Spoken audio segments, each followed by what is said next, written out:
For months, 3I Atlas has been the most perplexing enigma in the sky, an interstellar wanderer larger than anything we've ever encountered, glowing with an emerald light so intense that it painted the night skies of Earth and unsettled even the most experienced astronomers.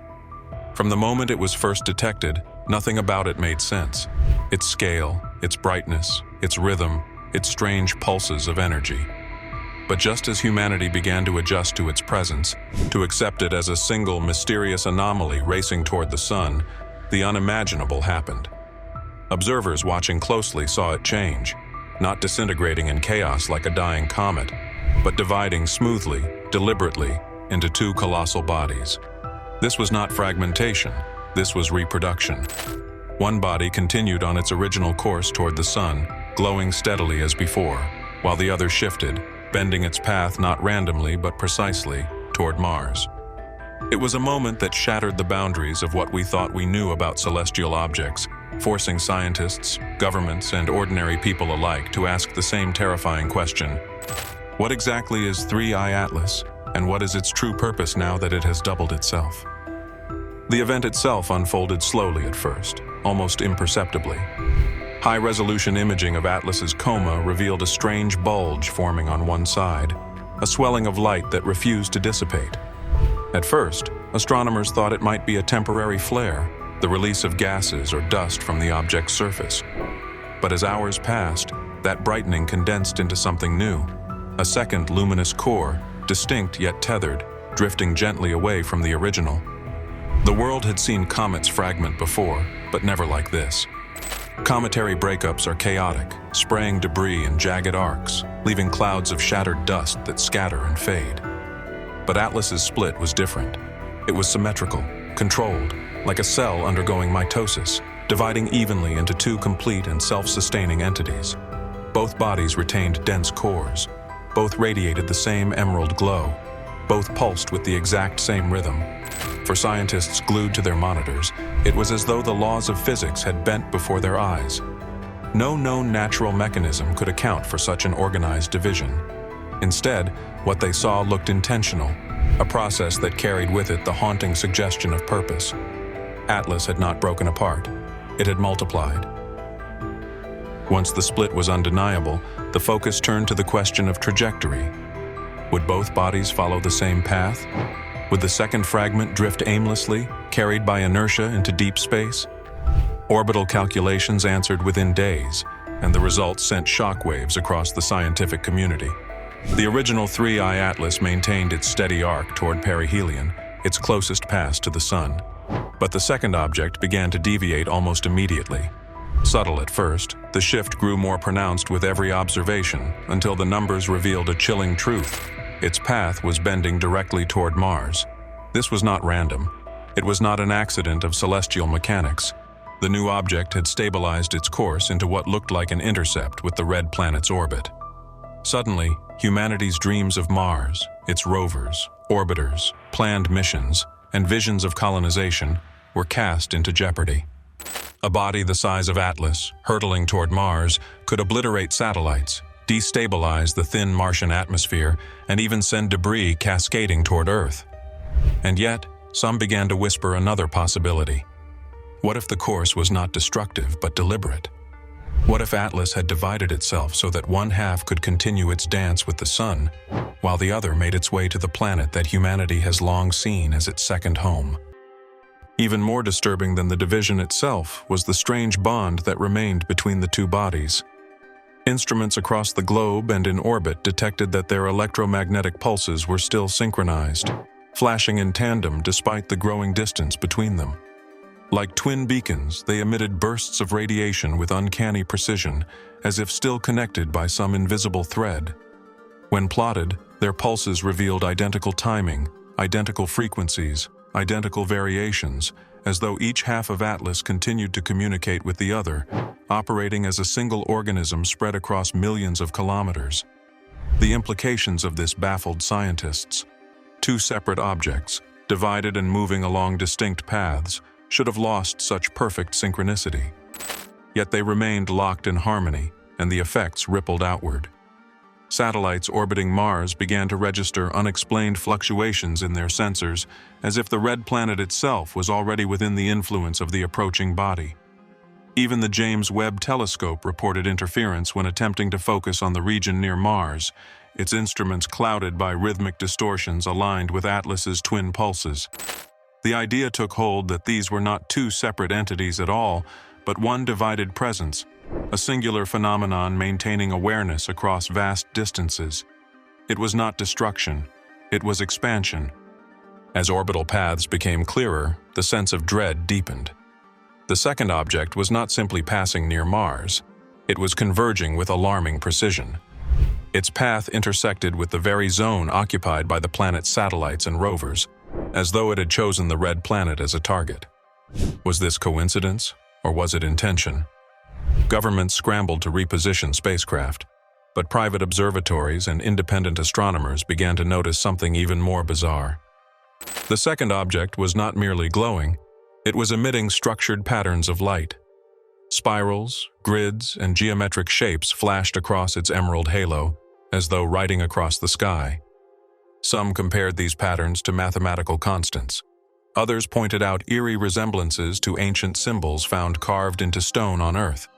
To many, it looked less like a comet's chaotic reflection of sunlight and more like a message, a display aimed at Mars. If the first Atlas fragment was the herald, a piece destined to complete its course around the sun, then the second appeared to be a messenger, a presence with its sights fixed on the red planet. And with every hour that passed, the question became harder to ignore. Was Mars chosen as a destination, a stage, or something far more unsettling?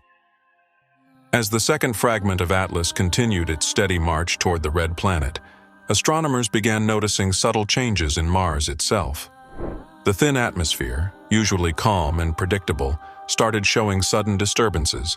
Dust storms forming in patterns far too organized to be random, spiraling with eerie symmetry. Orbital cameras detected faint flashes in the upper atmosphere, as if the planet were responding to the approaching body with its own bursts of energy. Some dismissed these as coincidental Martian weather events, but the timing matched too perfectly with Atlas's synchronized pulses. Even stranger, Mars's faint magnetosphere, normally almost non-existent, began to register fluctuations, glowing faintly in ultraviolet scans as though being reawakened.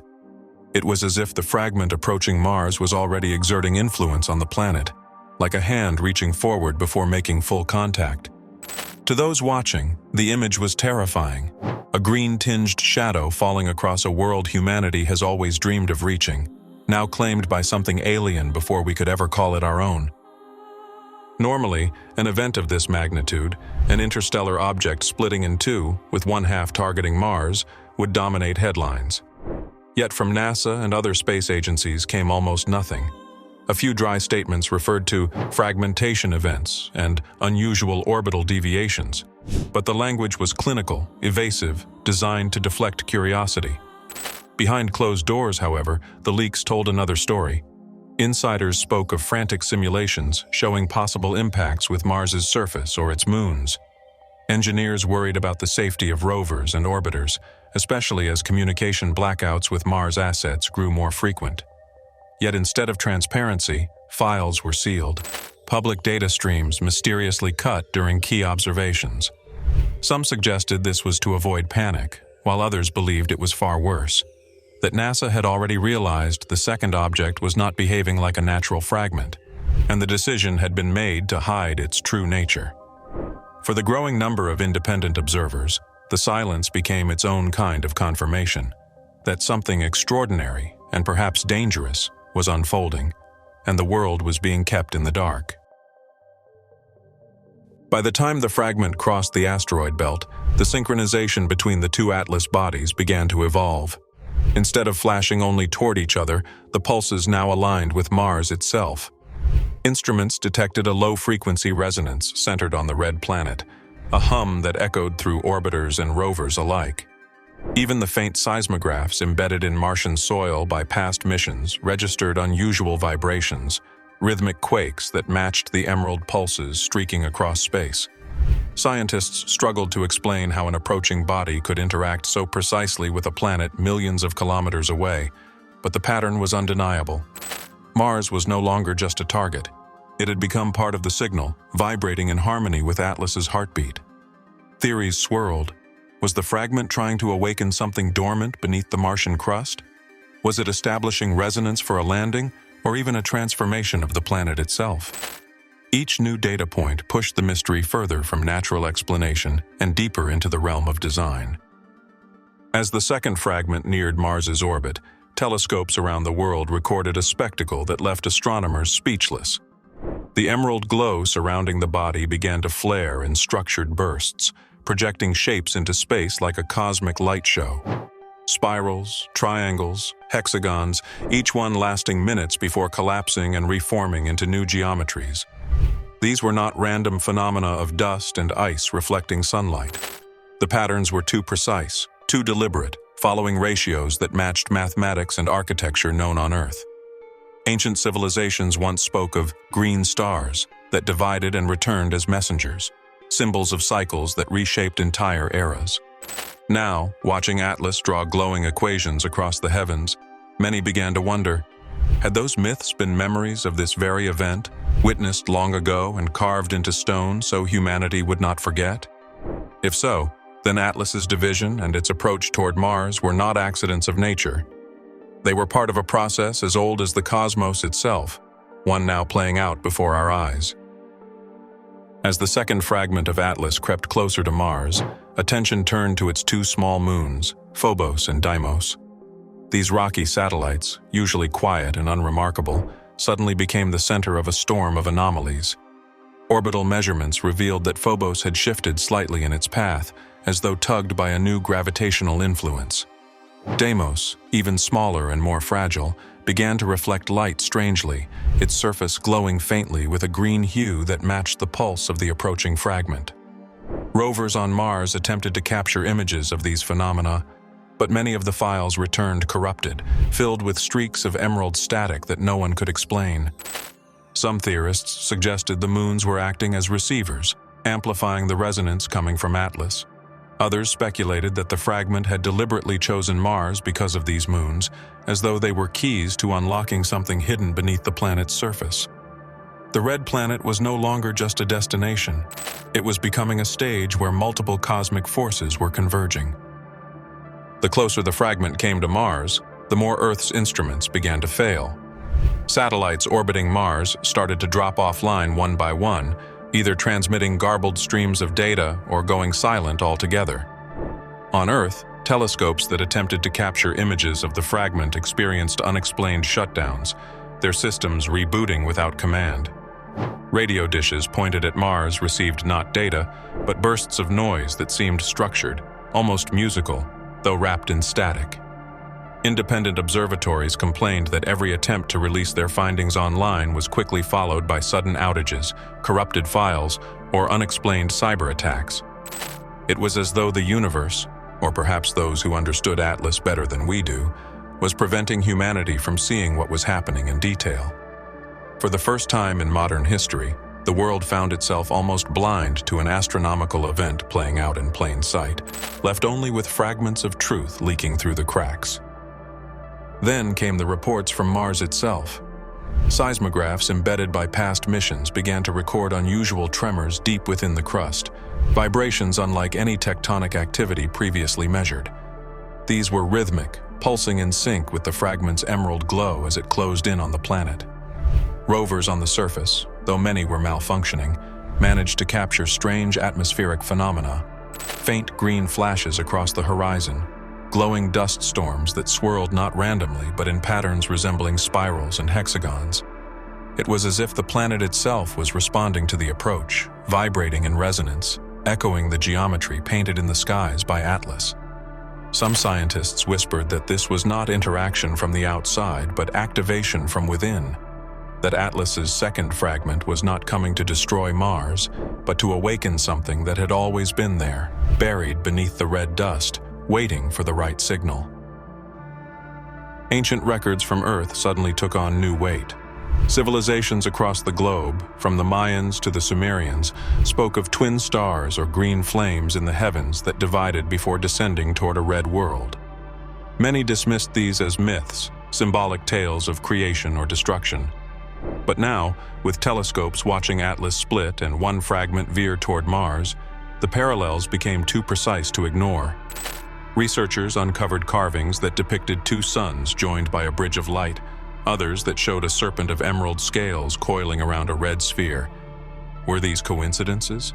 Or were they memories, faint echoes of a cosmic cycle humanity had long forgotten?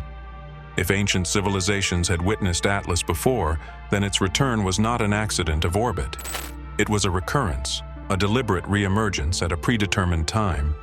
And if the myths were right, then Mars had always been at the center of its purpose, not as a victim, but as a chosen node in a process beyond human comprehension. As the fragment drew closer, the Martian surface began to undergo changes no one could explain.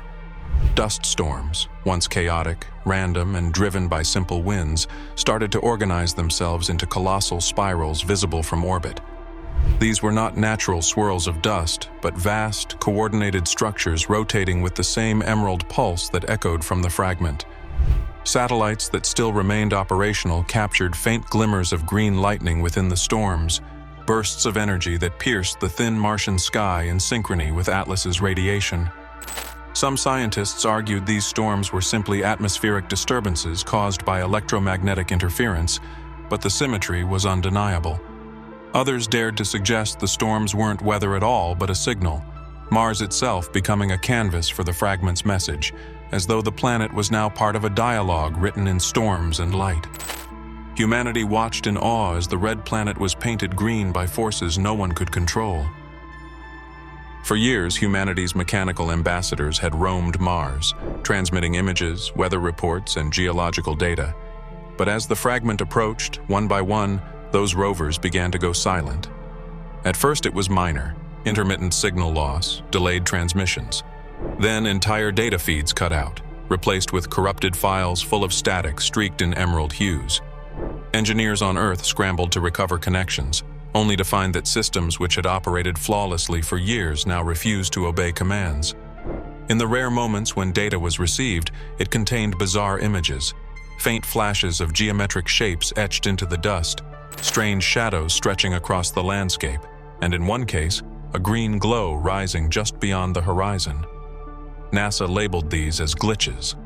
But among the engineers who saw them before they were buried in classified archives, the whispers grew louder.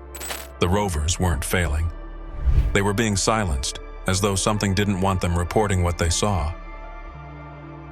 The global scientific community, long unified in cautious observation of Atlas, fractured under the weight of the second fragment's trajectory. One camp insisted it was still a natural object behaving in ways humanity had never recorded before.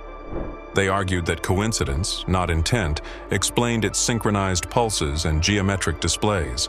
The other camp, growing louder with each new anomaly, declared that Atlas had proven itself artificial, intelligent, or alive. Heated debates erupted in conferences and private forums.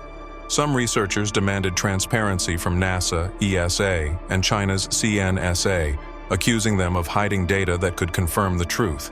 Others warned that releasing everything might cause global panic.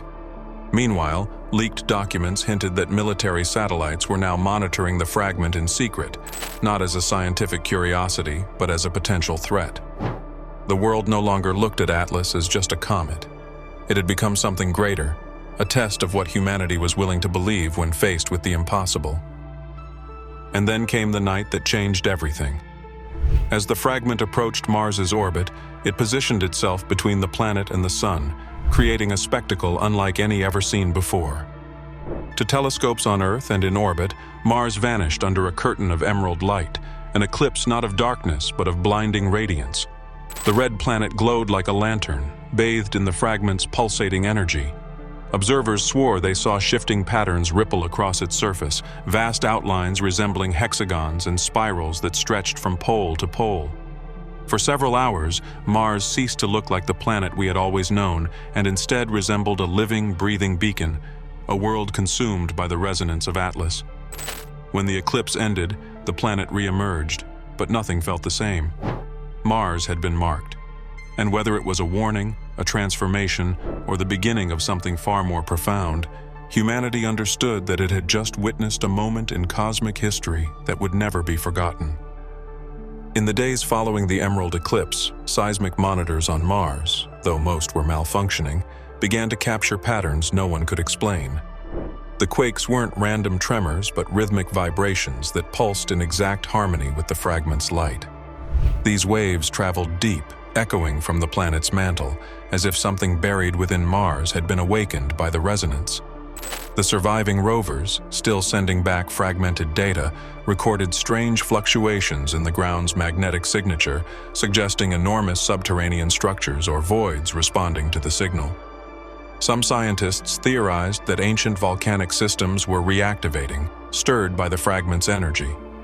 But others whispered a more chilling idea: that Mars had been waiting, dormant, holding secrets beneath its dust that only a visitor like Atlas could unlock.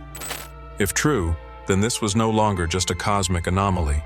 It was a deliberate interaction between a planet and something that had chosen it, as though Mars itself had been part of this plan all along. Then, without warning, the resonance spread beyond Mars. Radio telescopes on Earth began picking up faint but undeniable echoes of the same pulse that once linked Atlas's two fragments. At first, the signals seemed weak, arriving as background noise, but soon they intensified, repeating at intervals too precise to dismiss. When decoded into visual spectrograms, the pulses revealed repeating shapes, spirals, hexagons, and patterns eerily identical to the geometries observed around the fragment near Mars. This was no longer a distant spectacle confined to the red planet. It had crossed space and reached us, carried across the void like a message transmitted deliberately. Governments scrambled to intercept and classify the signals, while independent researchers who caught early fragments posted their findings online before their accounts mysteriously vanished. For the first time, humanity understood that Atlas's division and its journey to Mars were not isolated events. They were part of something larger, something reaching out to Earth itself.